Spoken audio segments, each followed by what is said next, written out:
మన కేసీఆర్ అయి ఉంటే ఆనాడు తెలంగాణ బిడ్డలు కష్టపడితే బయటకు వచ్చి నా బిడ్డలకు ఇబ్బంది అవుతుందని కొట్లాడిన వ్యక్తి, సింగరేణి గనిలో ఒక కార్మికుడు చనిపోతే అక్కడి దాకా పోయి చూసి వచ్చినటువంటి వ్యక్తి.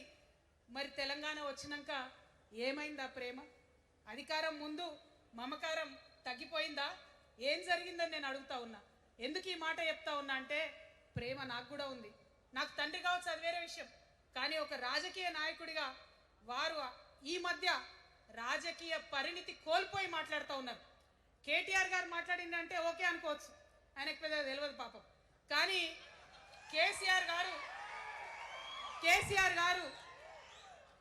గారు అనే మాట ఏంటంటే, ప్రజలు తప్పు చేసింది.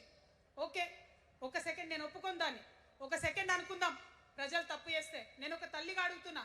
నేను నా కొడుకో మాట చెప్తా, వాడు వినలేదనుకో, కింద పడ్డాడు అనుకో, ఇడిచిపెడతానా? దగ్గర తీసుకొని మంది అనా? ఓకే, ప్రజలు తప్పు చేసిరు అనుకోండి, మీకు అధికారం ఇవ్వలేదు అనుకోండి, ఒక కర్కోటకుడి పాలన నడుస్తుంది అలా తెలంగాణలో. ఇబ్బంది పడుతున్నారు ప్రజలు, గోసపడుతున్నారు, ఏడుస్తున్నారు.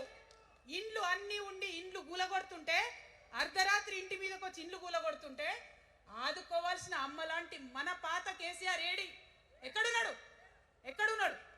ఇది మనం అడగాల్సింది. అందుకోసమే నేను ఈ నిర్ణయం తీసుకున్నది.